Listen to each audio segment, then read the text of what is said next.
If you've clicked on this video, then this must be you. You've studied English for years. You've learned all the grammar, memorized all the vocabulary, but when it comes to you actually speaking out and expressing yourself in English, you have nothing to say. Or maybe you have something to say, but you don't know how to say it or express it in English. But don't worry, this was also me when I first started learning English. I've been learning English for quite some time now, but when I first started learning English, I could understand people quite well. But when it was time for me to actually speak, that's where I froze because I could barely string together a comprehensive English sentence. In this video, I'll teach you 5 tips and tricks that you'll need to add to your new English learning plan if you want to unlock your English potential. And with 2026 coming up, it's about the time that we started making new goals and trying new methods. So I encourage you to add these 5 methods to your next English learning plan. These 5 tips are very simple and therefore makes them easy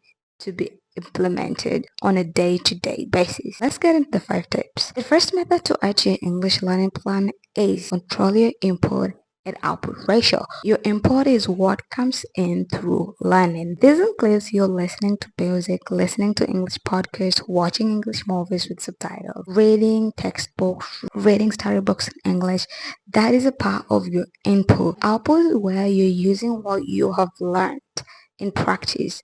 And this includes you using the vocabulary you've learned, using the grammar you've learned, using everything you've learned in action, putting everything you've learned in action, creating something with everything that you have learned. And apart from speaking, this may also include writing a diary in English, writing or practicing writing 5 sentences in English, or maybe just you expressing yourself in English in several ways, maybe by speaking or maybe just by singing. A good ratio is anything less than 50% input and anything more than 50% output. A 50-50% ratio is good, but the best way to learn English faster is to have a higher output or input.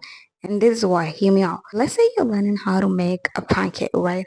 So what you do is you learn how to make a pancake by your input is watching YouTube videos on how to make a pancake, right? But the best way that you'll really learn how to make a pancake first is by you actually going into the kitchen and making a pancake and not by watching YouTube videos. Of course, you'll know the theory part, but when you actually do it, you learn much faster than when you just listen. The more you put out, the faster you learn. So less input, more output. The second method I want to share with you is using AI resources. In this era, if you are not using AI to your advantage, then I don't know what you're doing. So in this case, we are going to use AI to help us learn English.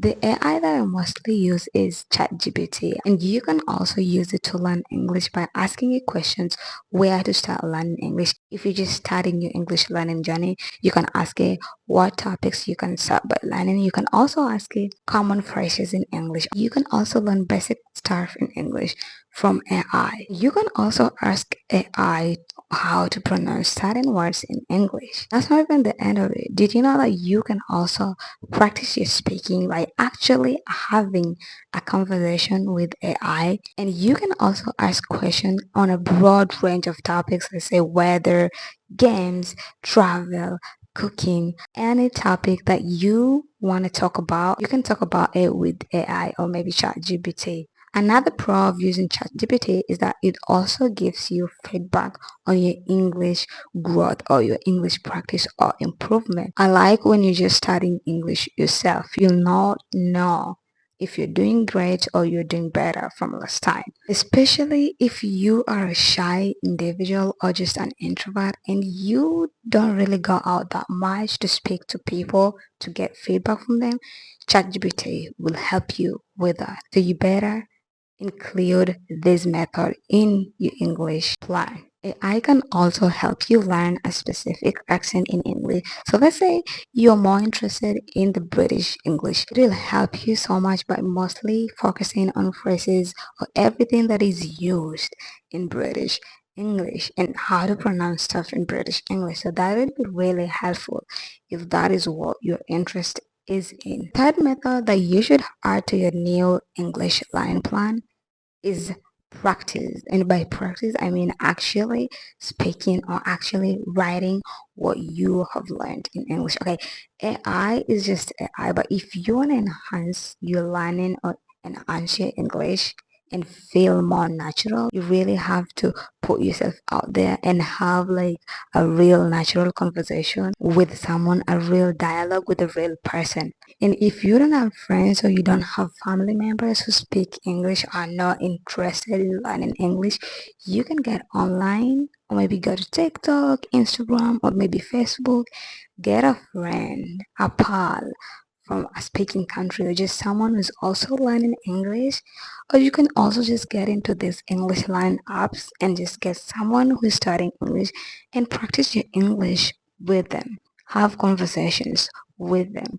Or you can also just get a tutor, an English tutor that you can speak with in English in person or maybe online. You can use the option that works for you best. Most importantly is you have to practice speaking in English. You have to put your skills to a test. You have to put yourself out there, speak, write, sing in English. Just do whatever you gotta do to practice English. Speak, speak, speak. It's gonna make you a better communicator in English and it's gonna make you learn English even faster. The fourth method is texting. Implement texting in your English learning plan. Especially in these family chat groups, you can chat there in English. You don't really need to have someone on the other side of the computer to text to. You can just write a comment online, or you can also start writing a blog online, or you can just go to X or Twitter and make your account where you just text in English. And if you have friends who know English, you can also text them in English.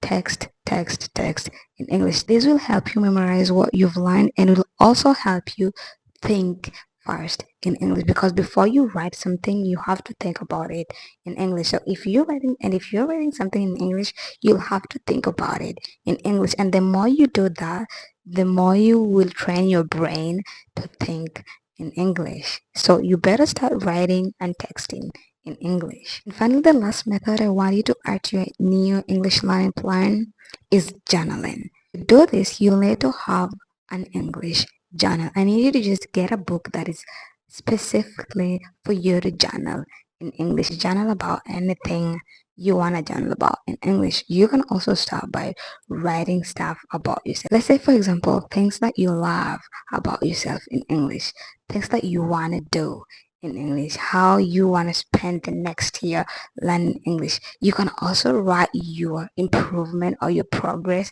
in a journal. For example, let's say you start learning English in January, right? You can start by journaling. You can also use your journal to write the new vocabulary that you learn, to write the new grammar that you learn. You can use your journal to also be practicing English sentences, writing English sentences. Journaling is a great way to practice your writing and to keep records of your growth. So now that you're making the new English learning plan for 2026, ensure that you add those 5 methods. They are very simple and therefore easy to implement. They can be implemented from anywhere in the world. I hope this video was helpful, and let's catch up in my next video. Bye bye.